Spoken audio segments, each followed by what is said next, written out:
விஜய் மல்லி ஸ்டோரியோட latest update எப்படி இருந்தது, அப்கமிங் ஸ்டோரி லைன் எப்படி மூவ் ஆகும் அப்படிங்கிறத பற்றி தான் நம்ம இந்த வீடியோவில் பார்க்க போகிறோம். அப்கமிங் ஸ்டோரி லைனை பொறுத்த வரைக்கும் ரொம்ப எதிர்பார்ப்பை ஏற்படுத்தி இருக்கிறாங்க அப்படின்னு தான் சொல்லணும். ஏன்னா இந்த ரேணுகா இப்படி வில்லியா மாறுவாங்க அப்படின்னு சொல்லி யாருமே எதிர்பார்க்கல.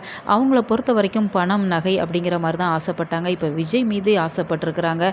இதெல்லாம் பார்க்குறதுக்கே கஷ்டமாக இருக்குது. ஸ்டார்டிங்கில் இருந்து விஜய் மாமாவை கல்யாணம் பண்ணிக்கணும் அப்படிங்கிற மாதிரி இந்த ரஞ்சிதா வளைச்சி போட ட்ரை பண்ணாங்க. ஆனால் அவங்கக்கிட்டேயுமே சிக்கலை நம்ம விஜய் அடுத்ததான் நிஷாவுமே கல்யாணம் பண்ணணும் அப்படிங்கிற மாதிரி திட்டம் போட்டாங்க. இப்படி பல பெண்கள் கிட்ட இருந்து தப்பிச்ச விஜய் மல்லி 2 பேருமே ரொம்பவே ஹாப்பியான ஒரு வாழ்க்கையை வாழ போகிறாங்க அப்படின்னு சொல்லி சந்தோஷமாக இருந்த இந்த சூழ்நிலையில் இப்போ ரேணுகா வந்திருக்கிறாங்க அப்படிங்கிற மாதிரி காமிச்சிட்டு இருக்கிறாங்க. ரேணுகாவை நிச்சயமாக விஜயால் அவாய்ட் பண்ண முடியாது.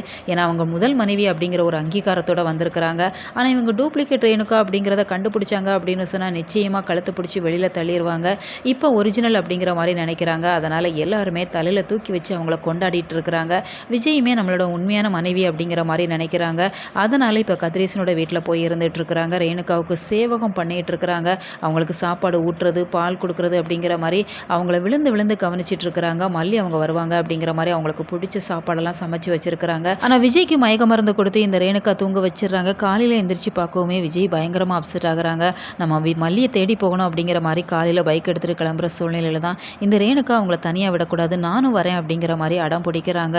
விஜய் எவ்வளவோ சொல்லி பார்க்குறாங்க, அவங்க கேட்குறதா இல்லை. இப்போ ரேணுகாவுமே கூட்டிகிட்டு வந்துடுறாங்க. வீட்டுக்கு வந்த ரேணுகா சும்மா இருப்பாங்களா? நைட்டு ஃபுல்லாக விஜய் என் கூட தான் இருந்தான், என் பக்கத்தில் தான் தூங்கினா அப்படிங்கிற மாதிரி மல்லிக்கிட்ட சொல்லிக்கிட்டு இருக்கிறாங்க. மல்லி அதை நினச்சி ரொம்பவே ஃபீல் பண்ணிகிட்டு இருக்கிறாங்க. இந்த தருணம் எப்போ மாறும் அப்படிங்கிறதே தெரியல. கூடி சீக்கிரம் இந்த ரேணுகாவோட உண்மை முகம் தெரிஞ்சால் மட்டும்தான் விஜய் மல்லி 2 பேருமே ஹாப்பியாக வாழ போகிறாங்க. அன்னபூர்ணி பெரியம்மா ஏதாச்சும் பண்ணணும் அப்படிங்கிற மாதிரி நினைக்கிறாங்க. ஸோ வெயிட் பண்ணி பார்க்கலாம். உங்களோட கருத்துக்களை கமெண்ட் பாக்ஸில் சொல்லுங்கள்.